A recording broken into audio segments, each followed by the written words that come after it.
A drilling rig is a collection of complex machinery that is used to drill into the Earth's crust to search for hydrocarbons.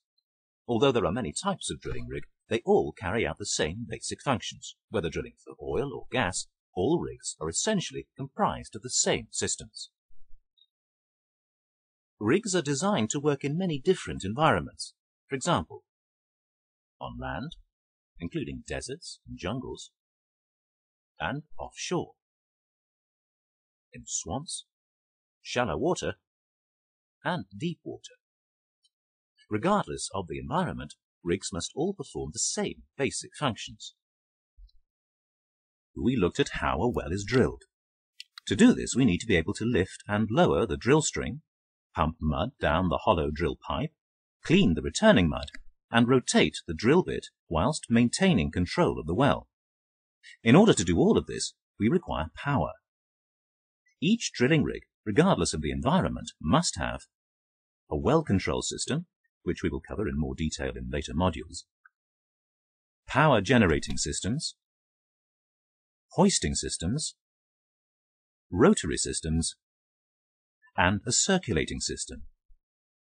In addition, each rig must have a drill string made up of various sections of pipe, which we also looked at briefly in Module 2.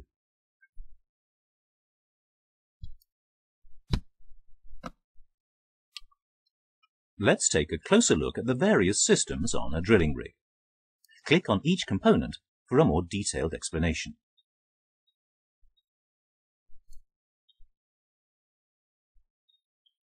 Mud pits, mud pumps, and shale shakers. The mud pits, or tanks, contain the drilling fluid, or mud, and the mud pump is a high-pressure pump used to circulate this fluid. Shale shakers are devices used for removing the drill cuttings from the mud returns that come back up the well. All this equipment is part of the mud circulation system, which we will look at in more detail shortly.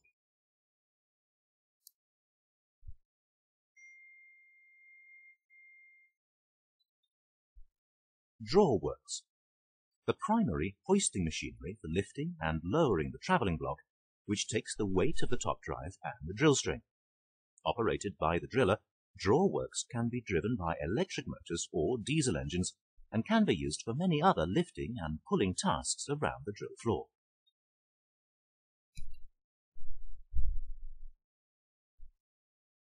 Top drive.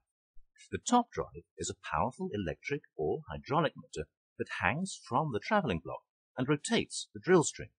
It enables drilling with 3 joint stands instead of single joints of pipe, and quick engagement of mud pumps.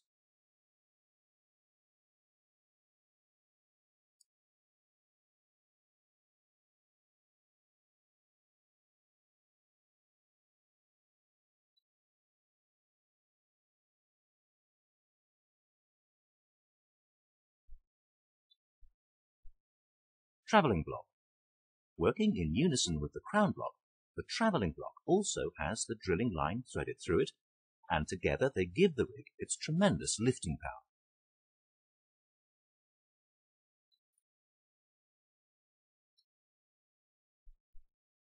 Crown block. A stationary assembly of sheaves or pulleys mounted on the top of the derrick that the drilling line is threaded through, running from the drum of the drawworks.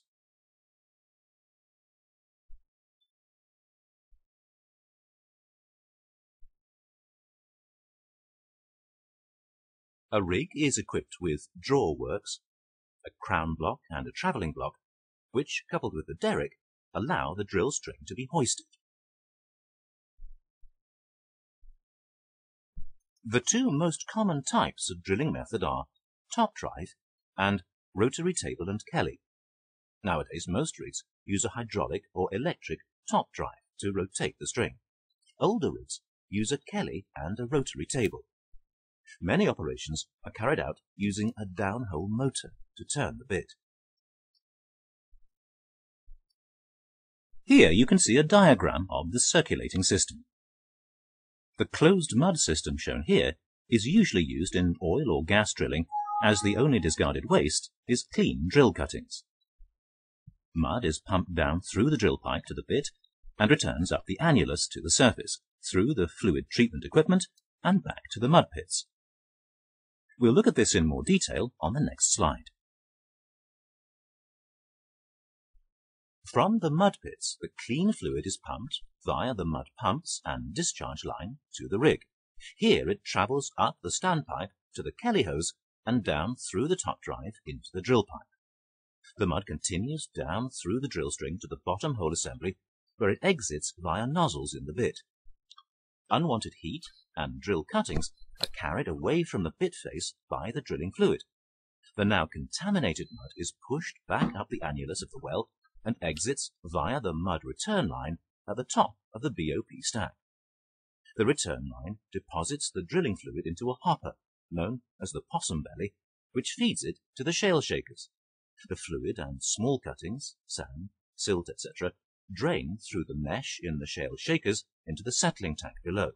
The larger cuttings are removed to the cuttings pit for later disposal. From the settling tank, the mud is pumped through cleaning equipment, which may include the desander, desilter, and centrifuge, to remove any fine particles before returning the now clean mud to the active mud pit.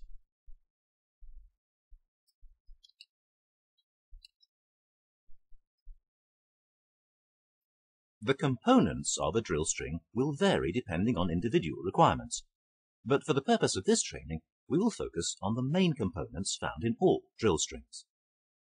The lower part of the drill string is collectively referred to as the bottom hole assembly, or BHA, and extends from the drill bit to the drill pipe. The BHA consists of many different components, including the drill bit sub, stabilizers, drill collars, drilling jars, and heavyweight drill pipe, all joined together with screw threads. The drill pipe connects the BHA to the rig surface equipment. These hollow pipes transmit rotary motion and drilling mud under high pressure down to the drill bit. Unlike using an electric drill where you have to push on the drill, the weight of the BHA generates the force to penetrate the rock formation. The rest of the drill string will be in tension. The major part of the drill string is made up of drill pipe, which allows mud to be circulated and transmit rotary motion to the bit. Nowadays, each joint of drill pipe is normally around 30 feet in length and will be in stands, which refers to 3 joints joined together. Drill pipe is surprisingly flexible. Typical sizes can be seen on the table shown here.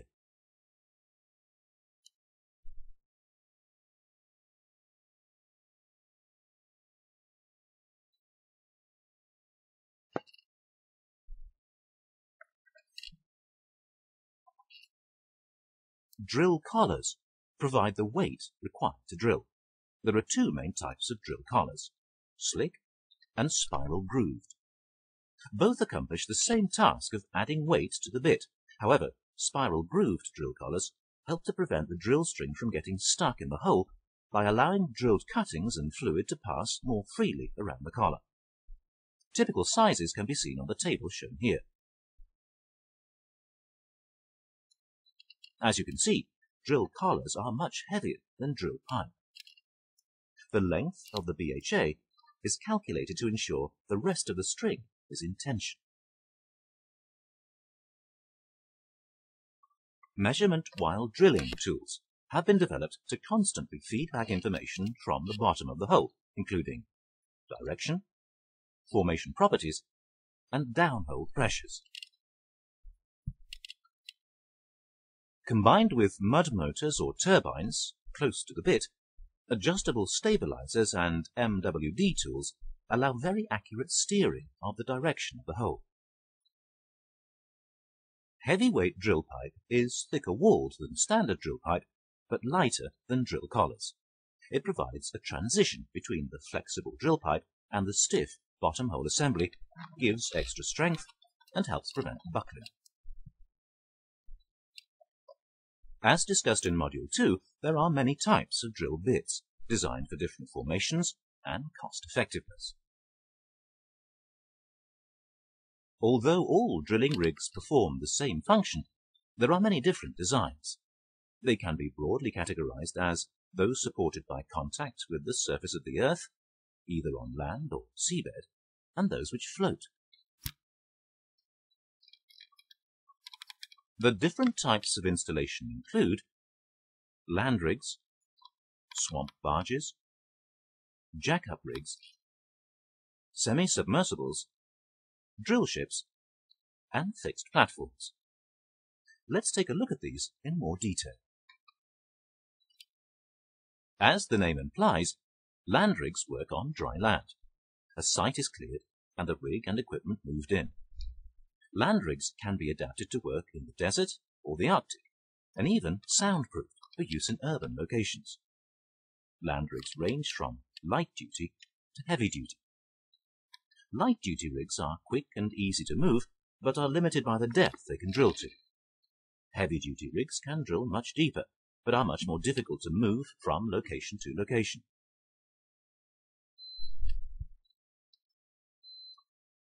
Not designed to withstand the waves and movement of open waters, swamp barges are extensively used on inland waterways where they use anchors to position and steady themselves for operations, and some may even partially sink themselves to sit on the bed of very shallow waters ready to drill. Most drill barges are towed into position and generally operate in places such as river estuaries, swamps, and lakes. Jackups are mainly used in shallower waters, with some able to drill in water depths of up to 450 feet. Jackups are generally towed to location, but can also be lifted onto large, specially designed ships and sailed to the drilling site. Once on location, the legs are lowered to the seabed, then the hull is raised to just above sea level and loaded to the maximum weight to ensure the spud cans, or cylindrical steel shoes, are securely planted on the seabed. The hull is then elevated upwards and away from the maximum anticipated wave height. Many jack-up rigs have cantilever decks, which are extended from the stern of the hull when the rig is jacked up, and which can be accurately positioned by adjusting backwards, forwards, left and right.